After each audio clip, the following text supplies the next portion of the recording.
This story is titled, My Wife's Rich Family Demanded that I sign a prenuptial agreement, and she cheated. Now she is begging to reconcile because I am leaving her penniless. Alright, I don't even know how to begin this. But I'm sitting here at 3 a.m. staring at the ceiling, and I can't get the anger out of my head. I never thought I'd be the guy posting about his life falling apart on the internet. But here I am.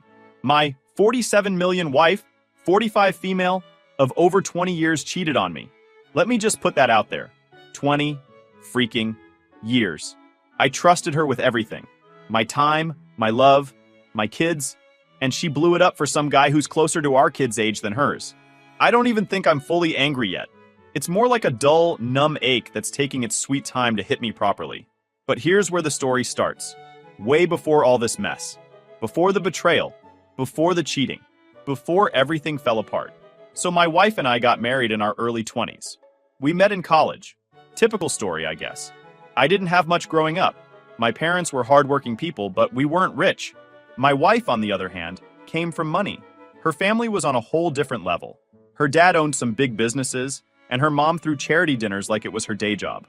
When we first started dating, I could tell her parents didn't like me. They never said it out loud, but you could see it in the way they looked at me. The way her mom asked me questions about my future plans, like I was being interviewed for a job. Still, I loved their daughter, and she loved me. That's all that mattered to us. Or at least that's what I thought. When we got engaged, the family dropped the prenup bomb on me. I remember sitting in their massive living room with her dad practically glaring at me while their lawyer explained the terms. Basically, if we ever got divorced, she wouldn't owe me a dime, and I couldn't touch any of their family's money. At the time, I honestly didn't care. I wasn't marrying her for money, and I said as much. I was some broke college kid, and it's not like I was bringing anything to the table financially either. So why would I argue? I signed it without a second thought. I guess looking back, that was the first time I let them treat me like I was less. Like I didn't matter as much as her or their family name. But I brushed it off. I loved her. She loved me. And that was enough for me. Fast forward a couple of years. We got married, had our first kid, Christy, and life felt good. I was working my ass off at my job, pulling in a decent income while my wife stayed home with the baby. That was her choice. I was fine with it. Honestly, I was proud that I could provide enough to let her do what she wanted. We talked about hiring a nanny or daycare, but she said no. She wanted to be there for the kids, and I supported her. Over the next few years, we had 3 more kids. 2 boys, Jack and Daniel, and another girl, Jane. I won't lie, money was tight at times, but we always managed. I worked harder. She took care of the kids and the house. We were a team, or at least, I thought we were. During all of this, her family's money kept things easy for her. They'd send her monthly allowances or pay for things like vacations, clothes, or private schools for the kids. Her family's money meant she never had to worry about much. That was just the way things were. And honestly, I didn't mind. I was still contributing to the household. I paid for our house. I paid for groceries, bills, and whatever we needed to keep going. Then, about 10 years ago, her family's money started drying up. I don't know all the details, but there were lawsuits, some bad investments, and eventually, the allowances stopped. Her dad's businesses went under. Her mom lost her precious charities. It was like watching a slow train wreck, except it wasn't my problem. Around this time, my wife started to change. She didn't get a job. I didn't ask her to. I just assumed we'd keep going like we always had. But she started becoming bitter, complaining more about the things we didn't have, talking about how different life was before the money ran out. At the time, I thought she was just struggling with the transition. Her whole life before me was one of privilege, and now she was living a life like everyone else. I thought we'd push through. I had no idea she'd throw everything away. Here's the part that stings the most. After 20 years of me being the stable one, of me being the provider while she stayed home, the prenup is screwing her, not me. She has no alimony rights because of it. That was part of the deal, and at the time, she and her family didn't think it'd ever matter. But now that she's cheated, now that I'm leaving her, she's realizing what that prenup actually means. The only thing we own together is our house. It's paid off, but the upkeep, taxes, and HOA fees are not cheap. Once the divorce is finalized and the house gets sold, she'll get her share of the proceeds, sure. But after that, she'll have to figure out what to do. I know that sounds harsh, but I'm done caring. She made her choices. I never wanted this. I married her because I loved her. I gave her 2 decades of my life. I helped her raise 4 amazing kids. I worked my ass off so she didn't have to worry about money, and she repaid me by throwing it all away for someone who probably doesn't even know what it's like to have a mortgage. I don't feel guilty for leaving her penniless, and I don't think I should. She didn't feel guilty when she cheated on me. Actions have consequences, and now she has to deal with them. I guess I should explain how I found out about the affair because, looking back, it almost feels surreal. Like, how did I miss the signs? Was I that blind? Or did I just not want to see it? I still go over it in my head, trying to pinpoint when exactly she started drifting away from me, when our marriage quietly fell apart while I was too busy to notice. It all started a few months ago. I'd been working later than usual. Work's been rough this year with layoffs and constant pressure to perform. So I was putting in extra hours, trying to make sure everything stayed afloat. My wife, meanwhile, seemed fine. She wasn't complaining about me working late like she used to, which, in hindsight, should have been a red flag. I just thought she was used to it after all these years. One night, I came home and she was on her phone, laughing at something. She quickly put the phone down as I walked into the room. That's when I felt it. That weird gut feeling that something was off. I ignored it at first because, honestly, what could I say? Hey, I didn't like the way you laughed at your phone? It sounded insane. But that gut feeling didn't go away. Over the next few weeks, she got more and more secretive with her phone. She'd take it with her everywhere. Bathroom, kitchen, even out in the garden when she was watering plants. This was not like her. My wife was never tech-obsessed. She'd even make fun of me for being glued to my laptop sometimes. Now suddenly, her phone was her new best friend. I told myself I was imagining things. After 20 years, I thought I knew her better than anyone. I kept brushing the feeling off, convincing myself it was stress or paranoia. But then there were the weird errands. She started going out to run errands more often than usual. Always alone, always at odd times. I'd come home and the kids would say, "Mom just left to grab some groceries," or "She said she's picking up a gift for someone." The tipping point came when I saw her car parked at a strip mall across town one day. I had left work early, completely unplanned, because one of my meetings got canceled. I was driving through the area to grab lunch when I spotted our car. I figured she must have been shopping, but as I pulled into the lot, I saw her sitting in the car with someone in the passenger seat. I couldn't see his face, but I knew immediately it wasn't one of our kids. I froze. I remember gripping the steering wheel so hard my knuckles turned white. I didn't want to confront her right then and there. I don't even know why. Maybe I was scared of what I'd find out, or maybe I was trying to give her the benefit of the doubt. I just sat there for a minute, staring at the car, before I turned around and drove home. That night, I couldn't look at her the same. Every word she said, every smile she gave me felt fake, like I was seeing her through a completely different lens. It ate away at me, and I knew I had to find out the truth. I'm not proud of what I did next, but I'm also not sorry. I went through her phone. She'd left it charging in the kitchen while she was taking a shower, and I finally had the chance to look. The password hadn't changed, so I got in right away. The messages were all there. Dozens of texts to someone named Ryan. I read through everything, and my stomach dropped with each word. They'd been seeing each other for months. The texts weren't even careful. They were flirty, suggestive, and downright disgusting at times. Stuff like, "Can't wait to see you again," or "Last night was amazing." There were a few pictures too. Nothing graphic, but enough to tell me exactly what was going on. It felt like the ground disappeared beneath me. I stood there in the kitchen with my wife's phone in my hand, shaking. My head was pounding. I put the phone back exactly where I found it and walked outside because I couldn't breathe. I don't know how long I stood in the yard, staring at nothing, but eventually I went back inside. She came out of the bathroom with her hair wet and asked if I wanted to watch a movie later. She smiled at me. Smiled, like nothing had happened. That's what I can't get over. How easily she could lie to me, look me in the eyes, and pretend everything was fine. That night, I didn't say a word. I slept, or pretended to, on my side of the bed, while she snored softly next to me. I lay there staring at the ceiling, trying to figure out what the hell I was going to do. Part of me wanted to wake her up right then and confront her, scream at her, demand answers. But another part of me felt numb, like if I stayed quiet long enough, maybe I could pretend I hadn't seen anything. The next day, I called a lawyer. I didn't say a word to my wife. I just left for work, sat in my car for an hour, and then found a divorce attorney who came highly recommended. I didn't want to play games. I wanted to know my options and what I could do to get out of this marriage as cleanly as possible. My lawyer was great. She walked me through everything calmly and told me I needed to act smart, not emotional. She said not to confront my wife yet and to start gathering evidence. The texts were a good start, but I needed more. So for the next week, I pretended everything was fine.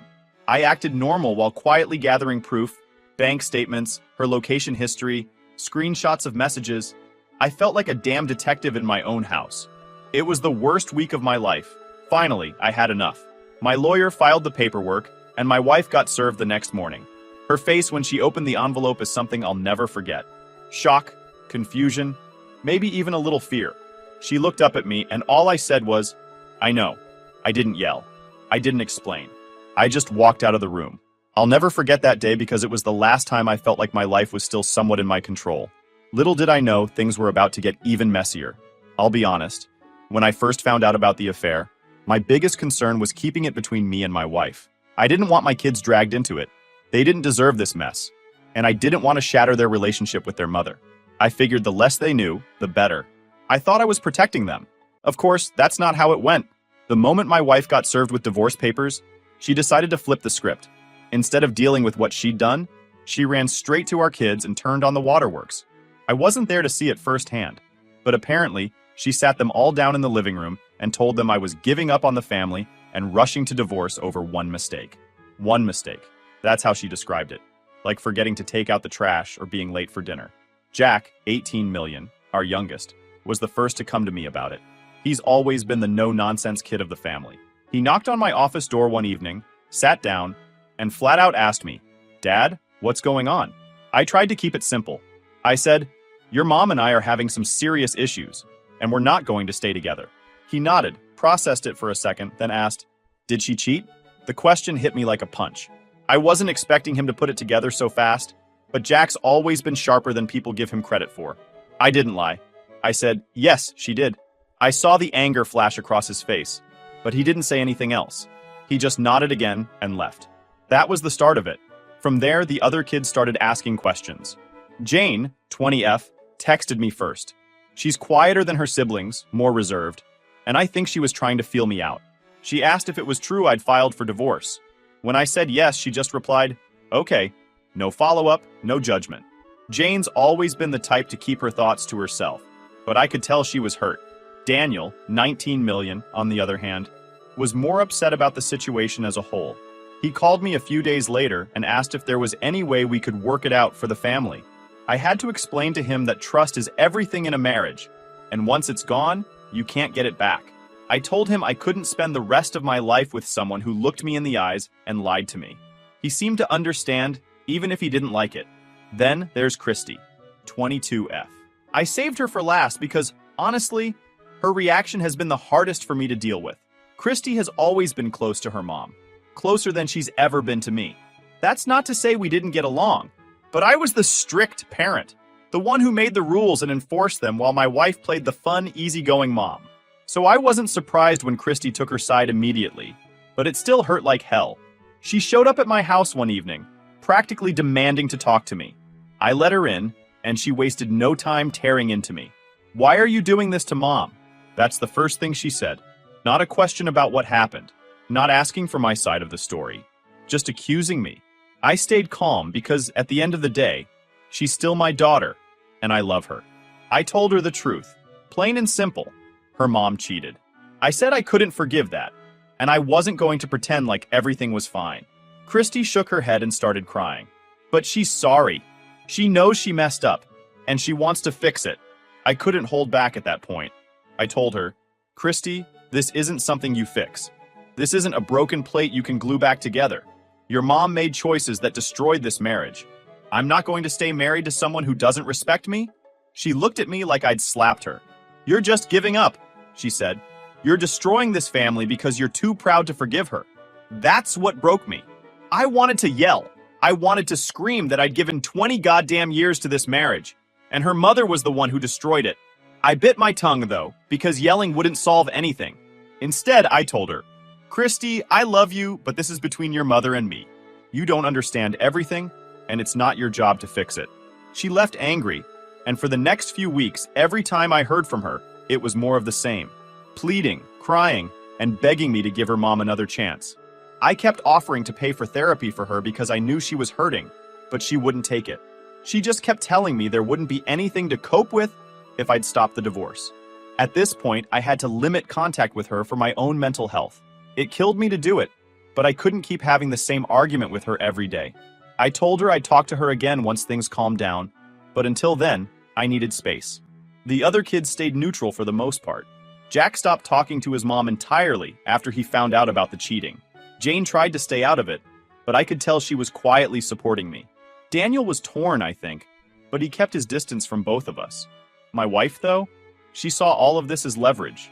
She knew Christy's reaction would get to me, so she used her to try to manipulate me. Suddenly, Christy was sending me long texts about how much her mom regretted what she did, how she deserved a second chance, and how I was being unfair. I knew exactly where those words were coming from. It wasn't Christy, it was her mother. That was the moment I realized my wife wasn't just trying to save our marriage. She was trying to save herself. She knew the prenup screwed her over, and now she was weaponizing our kids to pressure me. That realization made me angrier than anything else. It was like she didn't care how much damage she was causing, as long as she got what she wanted. I wish I could say I handled this perfectly, but I didn't. Watching my kids get dragged into this mess, seeing Christy fight me while my wife pulled the strings, it broke something in me. I felt like I was losing my family piece by piece, and there wasn't a damn thing I could do to stop it. If you've been following my story, you already know that things were bad. But what happened at Jane's birthday took everything to another level. It's the kind of night I'll never forget, no matter how much I wish I could. Jane turned 20 a couple of weeks ago, and we'd planned a small family dinner at my house. Nothing fancy, just the kids, a cake, and some pizza. Something casual since Jane's not the big party type. I knew it was going to be awkward, because it was the first time my wife and I would be in the same room since I filed for divorce. I also hadn't spoken much to Christy since our last fight. But I figured everyone could suck it up for one night. It was Jane's birthday after all. A couple of days before, I texted Christy and my wife to let them know my one ground rule. Don't bring up the divorce. I told them this was for Jane, and I wasn't going to let our issues ruin her day. I thought I'd covered my bases. Christy never replied to my text, and my wife didn't either. That should have been my first clue that things were going to go sideways. The day of the dinner, everyone showed up. My wife was the last to arrive, which was typical for her. She always had to make an entrance. She walked in with Christy right behind her, and immediately I felt the tension. My wife smiled at me like nothing had happened, and Christy didn't even look at me. I kept my mouth shut because I wasn't about to start a fight. Dinner itself was tense. The kids were trying their best to keep the mood light, cracking jokes and talking about work or school, but you could feel it. It's hard to describe, but it was like there was this invisible weight sitting on all of us. Every time my wife said something, it felt forced, like she was trying too hard to act normal. Christy was quiet, which isn't like her at all. She usually talks everyone's ear off, but that night, she barely said 2 words. Then, we got to the cake. Jane seemed happy enough. I was trying my best to focus on her, to make her feel celebrated even if things were awkward.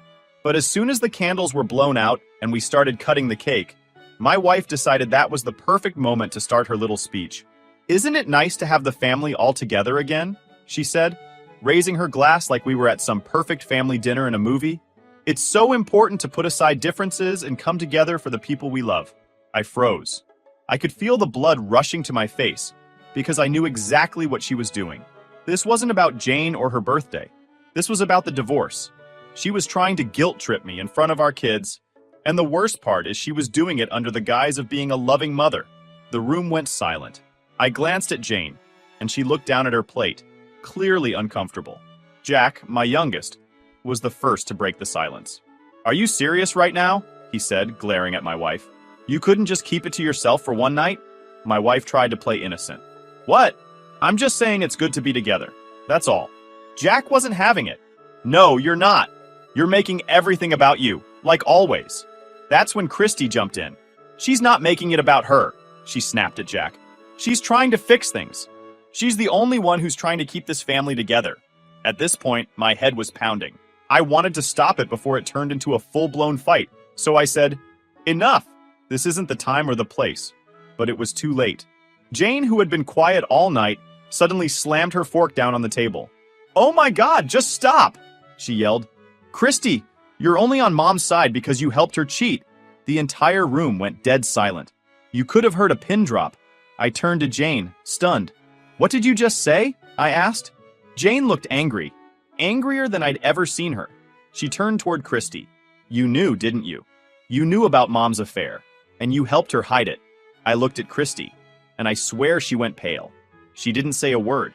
She just sat there, looking guilty as hell. That's when I realized Jane was telling the truth. My own daughter, my oldest child, had known about the affair. Not only that, she'd actively helped her mother cover it up. I can't even describe what I felt in that moment. It wasn't just anger, it was betrayal on top of betrayal. It was like the knife in my back got twisted all over again. I looked at Christy and asked, "Is that true? Did you know?" She didn't answer. She didn't deny it. She just sat there, looking down at her lap. My wife tried to jump in and deflect. "Let's not do this right now," she said, her voice shaky. "This isn't the time." Jack cut her off. "Are you kidding me? You did this and now Christy helped you? You're unbelievable." The whole dinner turned into chaos. Jane stormed out of the room.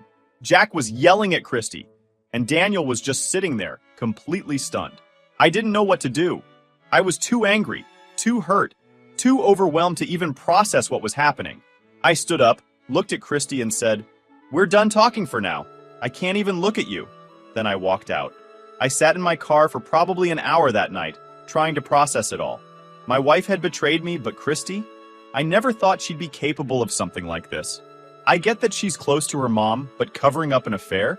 Helping her lie to me? That's something I don't think I can ever forgive. When I went back inside, the house was quiet. Everyone had left. I sat in the dark for a while, feeling like everything I'd built was crumbling around me.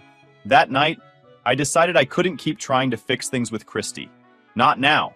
Not after this. I'd already lost my wife, and now I felt like I'd lost my daughter too. After Jane's birthday dinner blew up, I spent the next few days in a fog. I barely slept. I'd sit at the kitchen table with a cup of coffee that would go cold, just staring at nothing. The silence in my house, which used to feel comforting after a long day, now felt heavy and suffocating. It's weird how everything can look the same, but nothing feels the same anymore. The truth is, what Jane revealed about Christy broke me in a way I didn't think was possible. I always assumed that if my marriage ever fell apart, and let's be honest, no one thinks it will, my kids would still be my anchor. I figured no matter what happened between me and their mother, they'd at least understand I did everything I could for this family. But finding out that Christy, my oldest daughter, the one I carried on my shoulders as a toddler and stayed up late helping with homework as a teenager, knew about the affair and helped cover it up, that hit me like a freight train. I couldn't wrap my head around it. How do you even process something like that? Was she lying to my face all these months too? How long had she known? Did she sit at the dinner table with me, laughing at my jokes, while knowing her mother was sneaking around behind my back? It made me question everything.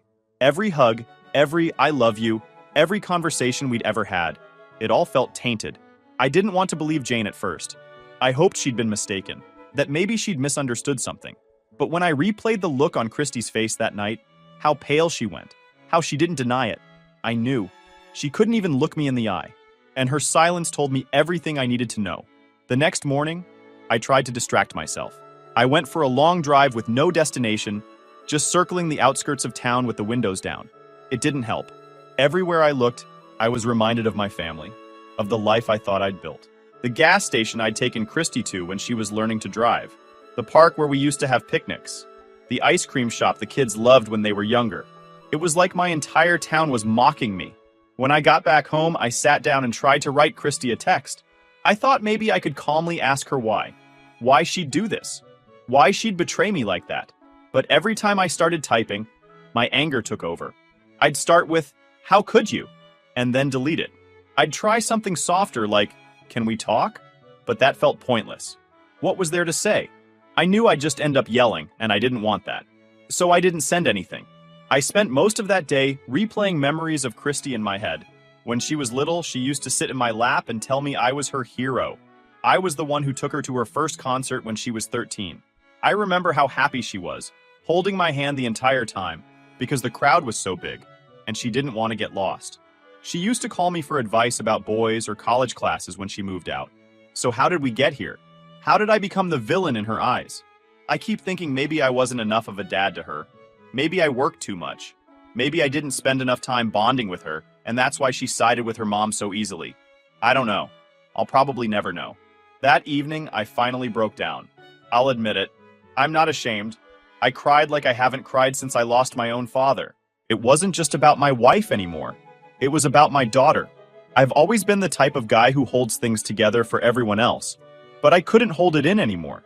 I was grieving the family I thought I had, the trust I thought we shared. It felt like I'd lost everything all at once. After that, I decided I needed to make a choice. I couldn't keep sitting in my house feeling sorry for myself. I couldn't keep driving myself crazy replaying what Christy did or why she did it. I love her. She's my daughter, but I realize that I can't fix this right now. She made her choice, and I can't let her guilt trip me into fixing a marriage that's already dead. I texted her the next morning. It wasn't long, just, "Christy, I love you, but I need space right now. I can't talk about this until I've had time to process. I hope you understand." She didn't respond. It hurt not to hear back, but in a weird way, it also gave me some peace. For the first time in weeks, I felt like I was taking control of something. Christy wants to blame me for breaking up the family, but I refuse to carry that burden. I didn't cheat. I didn't lie. I didn't drag her into this mess. Her mother did that, and if Christy wants to ignore that fact, that's on her, not me. I've also decided to focus on the kids who do understand. Jack hasn't talked to his mom since Jane's birthday. He's angry, but I can tell he's also trying to hold himself together. I talked to him briefly about what happened, and he just said, "Mom screwed up. That's not on you." Hearing him say that made me realize I'm not alone. Jane's been quiet since her outburst, but I pulled her aside the other day to check on her. I told her I was proud of her for standing up for what was right, even if it caused a scene. She teared up a little and said, "I just wanted the truth to come out." I hugged her, and for the first time in weeks, I felt like maybe things would be okay. Daniel's still keeping his distance, but I know he'll come around eventually. He's always been the middle ground kid, and I don't blame him for not wanting to take sides. As for my wife, I haven't spoken to her directly since Jane's birthday. My lawyer handles everything now, and I plan to keep it that way. The less contact I have with her, the better. I don't know what the future looks like with Christy. Maybe one day she'll realize what she did, and we can rebuild our relationship. Or maybe we'll never recover from this. All I know is that I can't force her to see the truth, and I can't let her guilt manipulate me anymore. For now, I'm taking it one day at a time and trying to focus on the kids who are still here for me.